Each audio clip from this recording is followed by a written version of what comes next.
Pyro Unleashed presents the Finale3D Tip of the Week, sponsored by Finale Fireworks.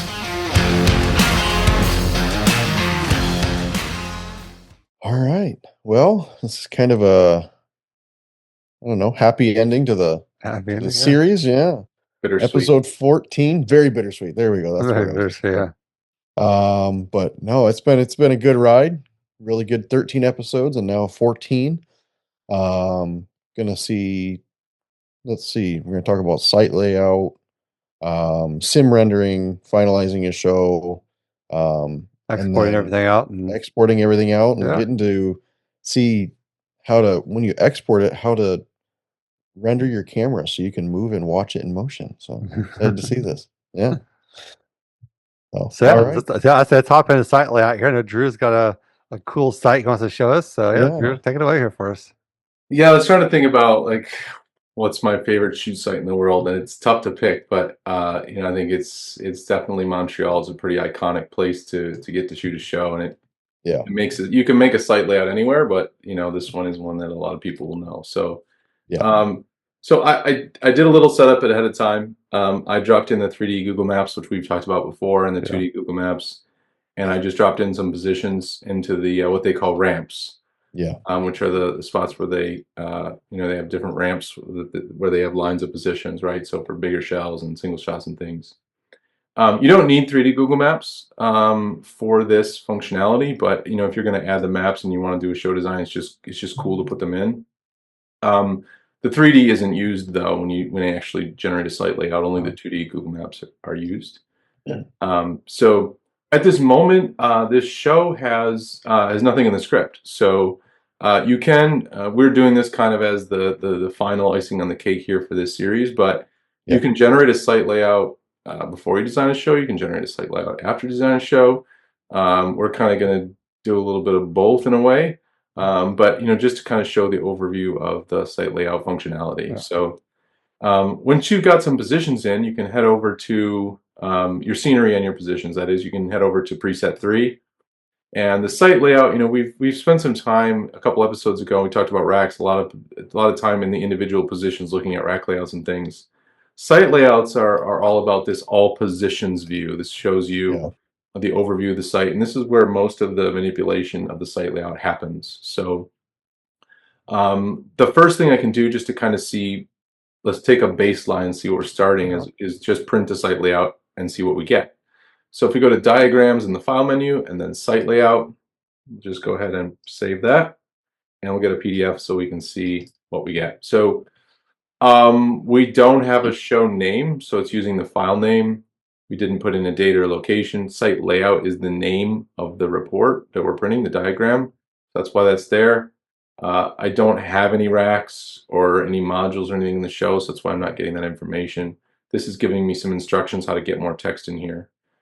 So if you're going to make a basic site layout for an AHJ, for a fire marshal, then you're probably going to need some safety circles to show the distances, the fallout areas. So the first thing you might be doing is that. Now, one way to do, there are 2 sets of safety circles that you can have in Finale3D. One set of safety circles is a property, or it can be set position by position. So those are position safety circles. And the other set of safety circles are for the effects themselves. They're effect safety circles. So it's typical if you started designing the show. For example, let's go ahead and just drop in the most basic number of effects. I'm just going to drop in like an 8-inch shell at these back 3 positions here. And then in the fronts up here on ramp 3, I'll drop in some single shot comments, right? Just so you can see when we flip back to preset 3, now we've got these giant circles. And if we reprinted the site layout using our Control-Shift-B shortcut, you would see that now instead of being zoomed in on the site, we're automatically being zoomed out to include, the full safety circles. Right?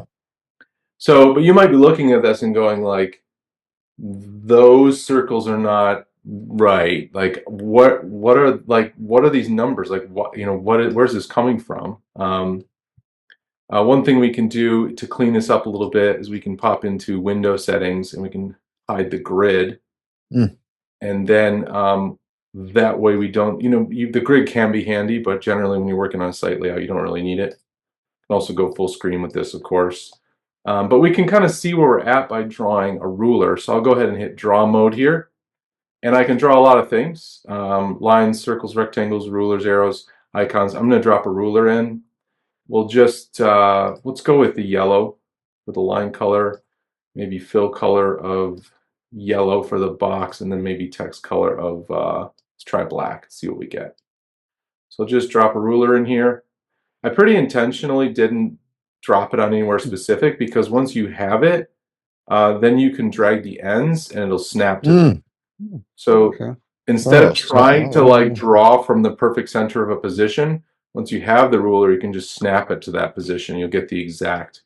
And then the same thing, it snaps to the circle.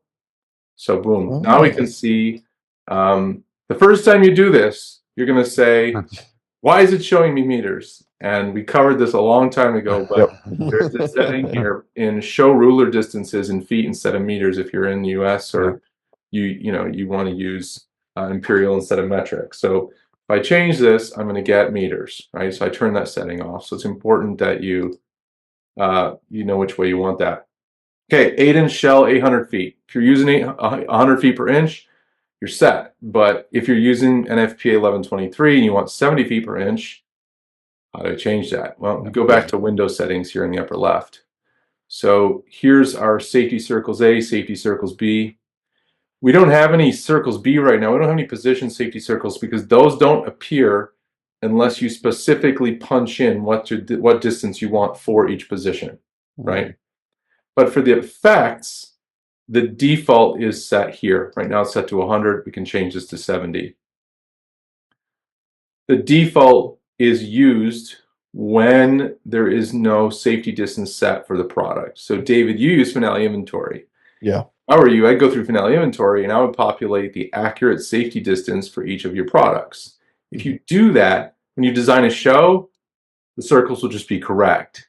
Oh, okay. You can put it in for your single shots, which are, let's say you have a single shot that's a non-splitting or not, right, or not a splitting comment. Yeah. Or mine, then that's 35 feet per inch, right? Yeah. You don't get that level of control in here. It's one size fits all. One size, okay. So if you have it entered for your products, then it uses that. If your products don't have a safety distance entered, it uses this default effect safety distance, and it uses the same number for everything, which is probably not the case. Yeah. Different numbers for comets versus shells, right? And for sometimes for 1.3 versus 1.4, or true procs versus not true procs, and all those factors that come in. But for in the simple case, I can get something like this, right? So, so let's go ahead and say, we're good with that. So now we've got this Control Shift B to reprint, and now I'm kind of getting closer, right? So now I've got safety distances. Notice I've only got like one circle. It looks sort of like a, sort of like a cartoon bubble. And that's because Finale is automatically trimming away all the interiors of the overlapping circles. There's no option not to do that right now. You just always get, the outer perimeter, whatever that is. So back to that, I guess I would ask, on the single shots, am I able to select a position and delegate that to only be, say, 35 feet per inch? Or yeah, you can. So absolutely. So let's actually do that. I want to point out real quick. Notice that go ahead. we added circles. We previously had a legend item, and now we're getting two. So this legend here is being built for you based on what you draw. Okay. You get to control the text, but the legend items themselves, like the yellow little circle here and this guy, those are being kind of drawn. Those are being brought in for you. Auto-populate for you. So like if I drew the audience in, I'd get an audience legend item. But to your point, David, if we come back here and we go to the positions window, there is a column in the positions window. It's really tiny until you widen it out, called safety distance meters. Yeah, sorry kids, it's in meters. So if you wanted, specifically you mentioned maybe we're just going to do 150 feet for our single shots. That's about 45 meters. So these are my single shot positions here. So I can just put 45.72 in, that's 150 feet. Okay. So now if I come over here, there are my safety circles for my positions. Now, the position safety circles currently by default are yellow. I can switch that if I wanted. And the effect safety circles are red. So that's what, so this way you can see 2 sets of circles. This isn't going to prevent you from scripting an 8-inch shell here. Right. But it would allow you to say, oh no, I went and I did a site. What I would do is I'd do a site visit and I'd put whatever I measured at the site visit for my maximums in as the position safety distances. Then I'd script the show, and then I'd look to make sure that none of my effect safety distances exceeded my position safety distances. Yeah. So it can be used as an auditing tool. And one thing that you can do that's very cool is, say for example, we take these single shots here and we fan them, let's say to, I don't know, 120 degrees, something like that, right? Yeah. We come back in here. If we get rid of these 8s, it'll be more apparent where those circles are, right? So they're in here. So that's our 70 feet, and those guys are 30 millimeter, right? So they're just over an inch. That's why we're getting this here. And we said we have 150 feet, so that's why our position safety distances are bigger. We come into window settings and we say the safety circles A is the effect safety distance plus the angle adjustment. Okay. We made that fan. Now look at it. Gotcha. So this is not, it's important to note though, this is not based on the round trip of a comet. So if a comet, the blue comet that burns so long that it's going to go up and come all the way back down into the ground, Finale's not accounting for the round trip. Finale's going based on the apogee, so the highest point. So this circle here is being drawn around the apex of that comet. So if that comet keeps burning, it's probably going to still come down and land, further, right? Because it's being fired at an aggressive angle. But this can still be, so you might want to consider that. But this is giving you a lot of, for shells, it's very good because it's drawing the circle right around where the shell breaks. Where it's going to break, For single shots, you've got to worry a little bit about the round tripping aspect. But this can say, oh, whoa, maybe if I really truly don't have this distance, I need to reduce my angles. Because I can't, if I'm saying my red circles can't exceed my yellow circles, then I'm no longer I'm no longer safe on this shoot site. Yep. So yeah, you get something. Very good. So let's see. So let's go ahead and drop in a couple other things just to show you what's kind of possible. I mentioned icons before as one thing you can draw. These are kind of cool. So you got icons, and then you can say, let's just go ahead and choose audience. And this is neat. Wherever I clicked, it kind of dropped it in there. And this is cool. So let me just, if I double click, it goes back to that draw mode. So I'm now drawing more audience. I can also control click and drag to duplicate, just like you can control click and drag racks. Cool. And then I think this is really cool. Watch this. So, since they're all the same icon, they size together, which maybe that's not always what you want, but that's how it works. This gray border shows you the last printed area. People ask me all the time, Drew, how do I increase the size of the gray border? You draw more stuff. Because the site layout, there are options for this, but in the default case, the site layout is set up to include the safety circles and the drawings. So now that we've drawn something, the size of when we print again, the gray box gets bigger. There you go. And out comes the PDF that now includes the audience, whereas before it didn't because it wasn't drawn. Yeah. So you can make different templates. Some include icons, some don't. You can filter. You can make a template that's just for your shells and not your single shell. You can control. You can have multiple different kinds of site layouts for different purposes, right? One that's for the AHJ, one that's for the crew, some that show some things, some that show. So you can make one master site layout, but have multiple PDFs that come out, and each PDF shows a different thing for a different person. Yeah. So that's the beauty of doing it in Finale versus PowerPoint or something else. You can have can serve multiple masters that way. So that site layout's at a high level, and it's pretty cool feature in Pro. Okay, I like that. Some good stuff there. Yeah, I haven't really played around with sitemaps a whole lot, and so it's good to kind of understand kind of how some of that kind of works in the circle of drawn and icons and stuff like that. So, yep, most definitely. I know it was pretty helpful, especially at CobraCon, with crowd placement, drone placement. Yeah, we could give the staff, exactly where the drones were going to be lifting off, etc. Yep. So that was really nice. One of the things I like about it is like every time I had to make a site layout when I was shooting shows professionally, it's like you just design the show and then you have to sort of do a whole bunch more work to get a site layout, or you have to do that work ahead of time and then do it. You're doing it twice.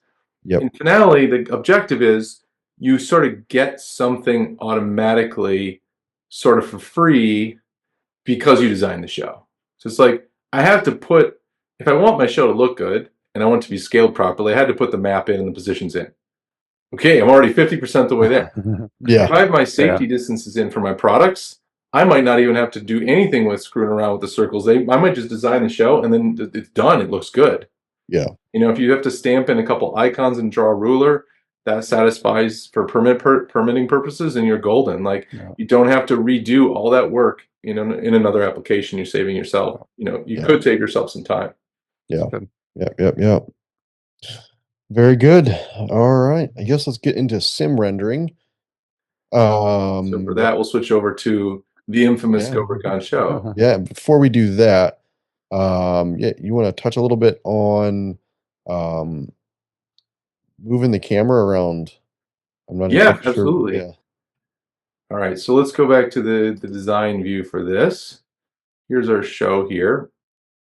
And so if we go up, I'm curious, this isn't my show. So the first thing I'm curious about is, does this show already have what's going on with the camera? So I do see there are some camera presets here. Of course, you got front, top, side, which is the defaults, and then also some custom ones, audience, design. This one looks like it needs some work. It's kind of sideways, but the old design. But there could be camera animation that's kind of hidden from us. So if you go to the window menu and you go to, I'm running a version of Finale 3D that isn't even out yet. So in every version of Finale 3D that's out, this is called the camera window.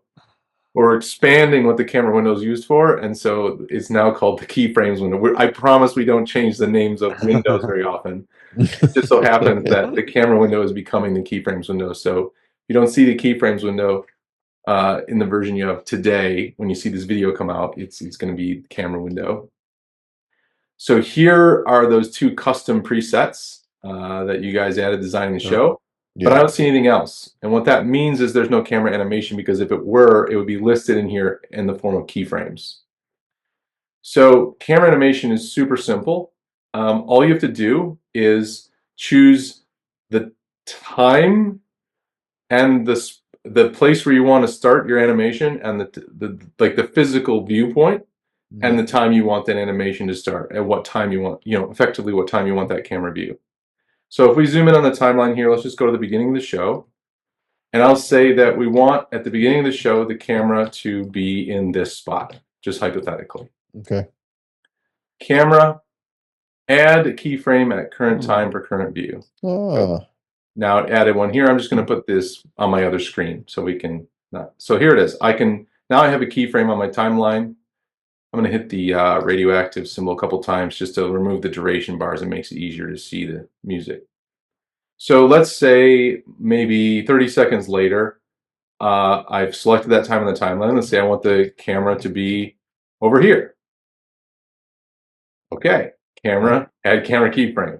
So now over the period of that 30 seconds, the camera is going to move from the first viewpoint that I chose to the second viewpoint that I chose.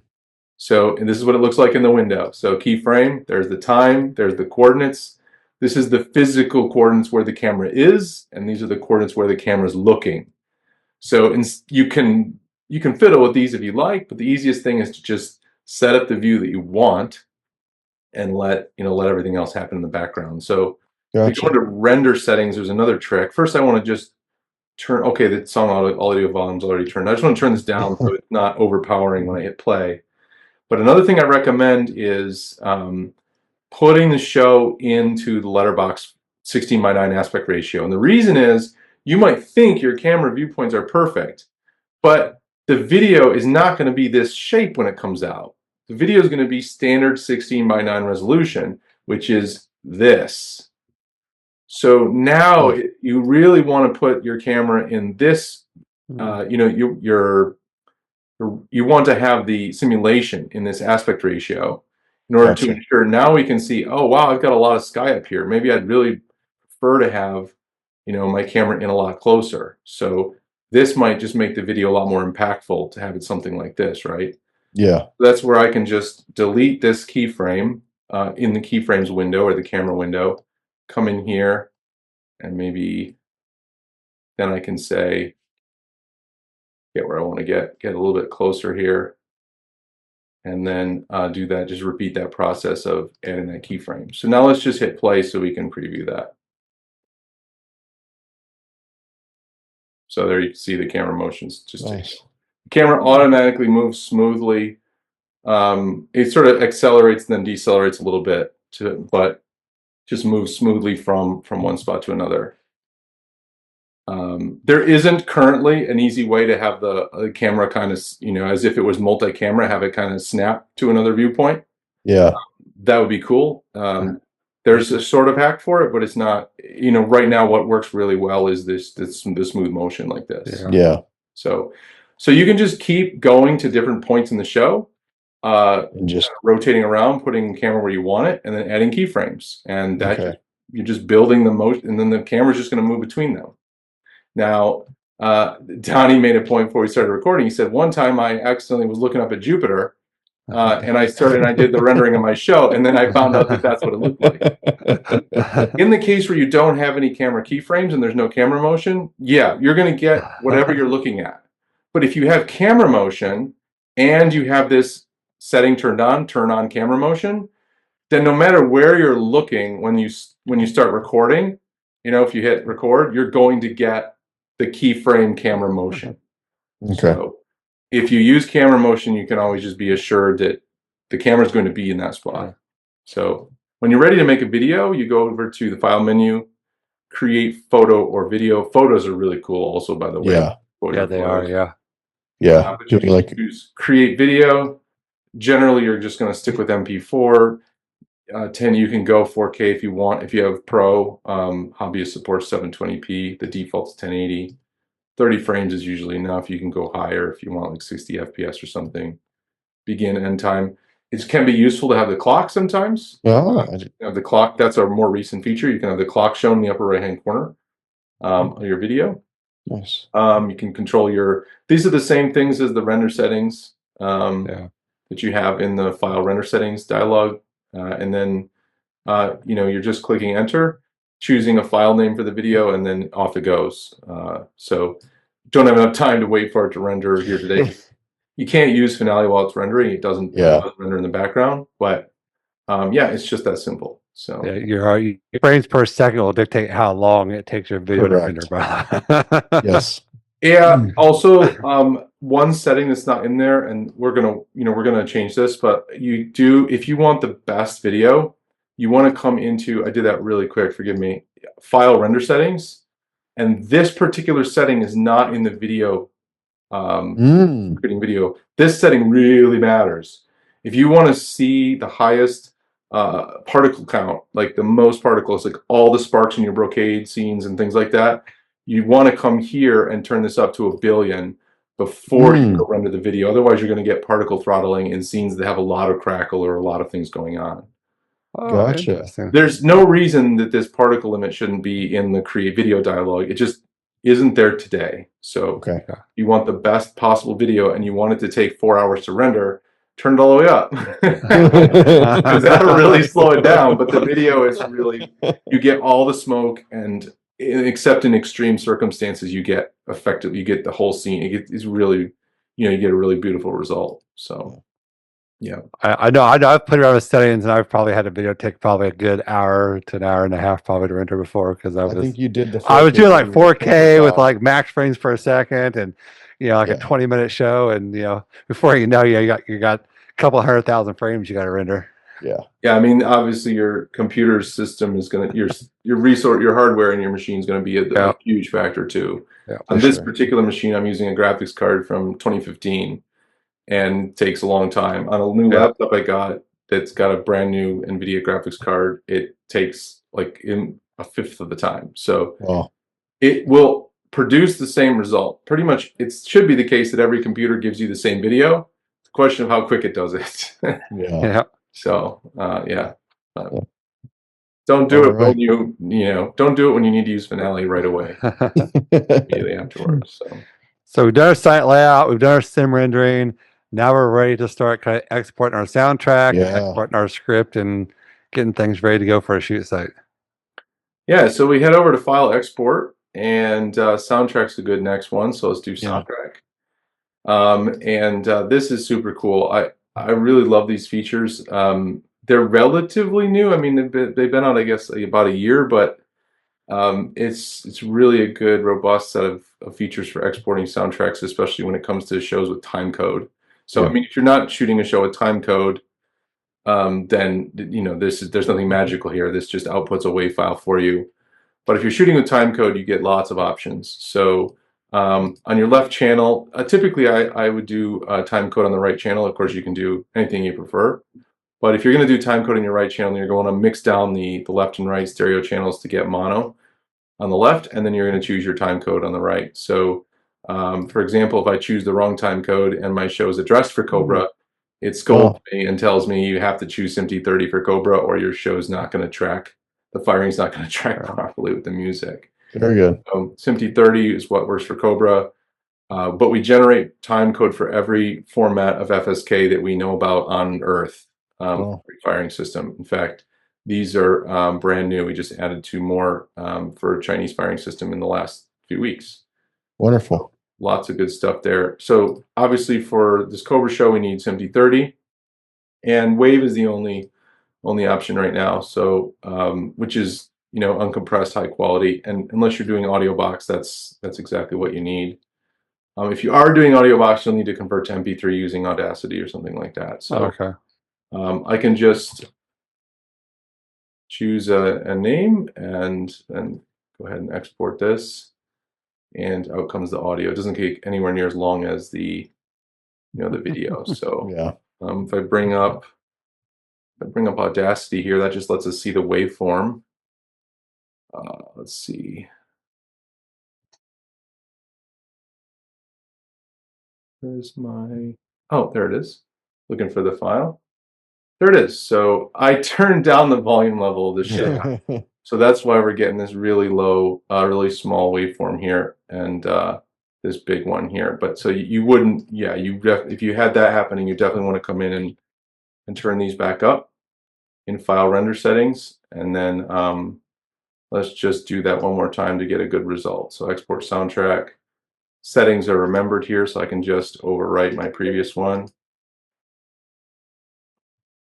And then you're not going to get the sound effects, like the sound effects in Finale are never going to come out with your soundtrack, so you don't need to worry about that.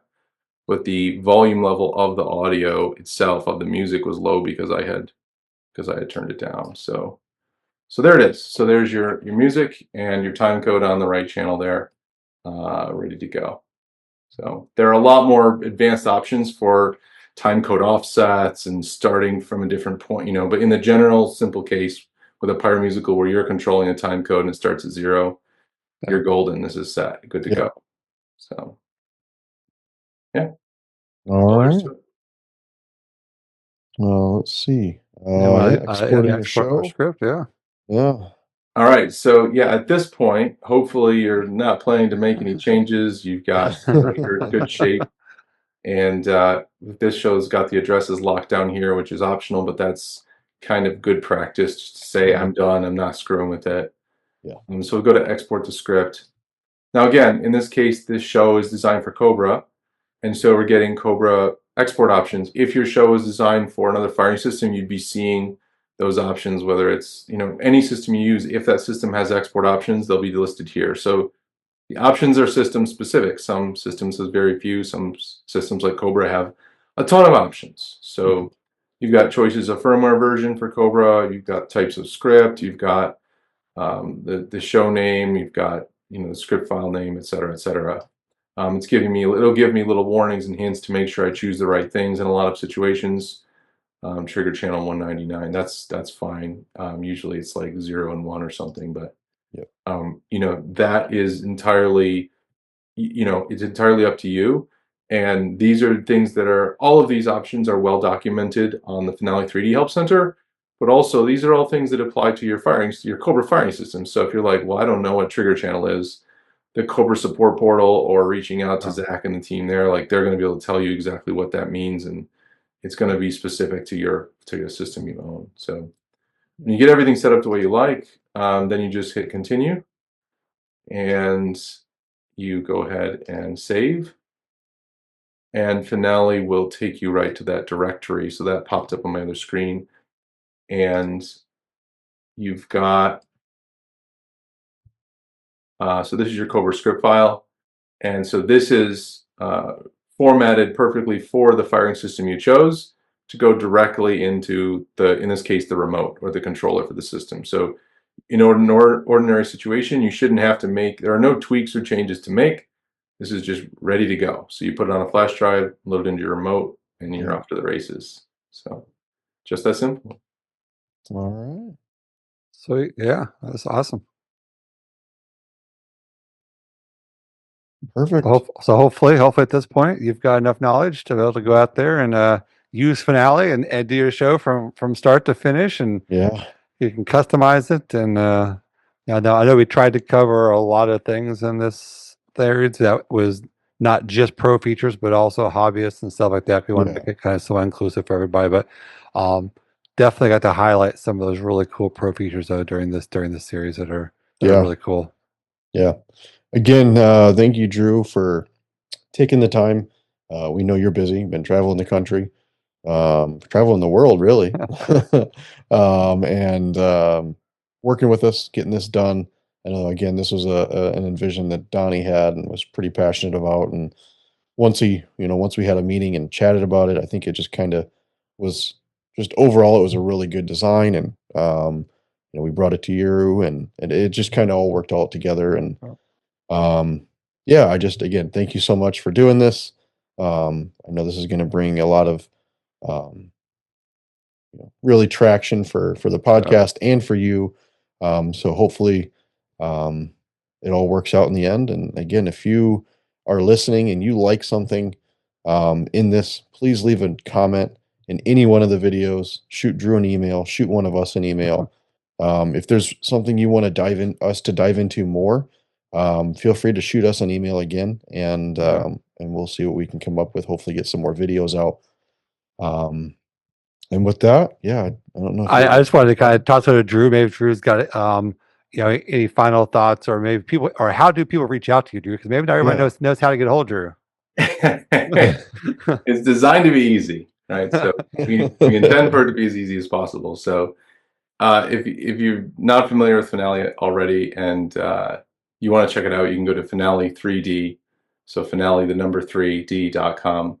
And there in the footer, there's an email address, support@finale3d.com, that comes to me. So that's the best way to reach me. We also have a forum on our help center. Forum's great.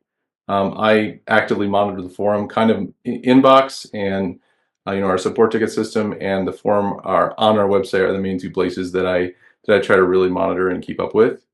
So yeah, that's the best way to reach out to us, get a hold of me. And Finale is there for you to try for free. Obviously, if you want to leverage all the features that we've shown in this series, like it does take a paid license. But if you just want to tinker and you think, hey, I don't know if I want to spend money on this or Pyro in general, you can download the software and you can give it a try. You can get a free trial. There's no cost to that. You can even try the software totally for free without a free trial in what we call demo mode. We talked about in a much earlier episode. So I also just want to say, this is the first time that I've done a series like this. And Donnie, when you approached me, you're like, send us some videos. And I'm like, well, let's do this together because people are going to be much more entertained by watching the little bit of banter and you guys adding your experience and your flavor to it versus just being me. And it was a pleasure. I just want to say I really enjoyed it. I don't know if and when we'll do something like this again. It does take a lot of time. Yeah. But it was a pleasure, and I really appreciate the invitation. Yeah, absolutely, guys. And one again, guys, thank Drew, thank Finale. Thank everybody out there for listening and supporting us this season. And we'll have some more details probably coming up, maybe on what it's going to look like, maybe for season 4 this fall, and all that kind of stuff. So again, guys, you guys have some summer off. So over the summertime, over the holiday, go out there, be safe.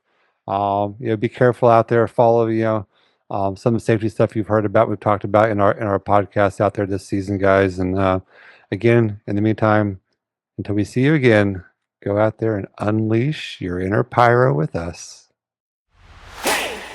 This has been another episode of Pyro Unleashed. Come back each week for more industry insights, technical tips, and awesome pyro designs. Have fun out there, be safe, and as always, remember to unleash your inner pyro with us.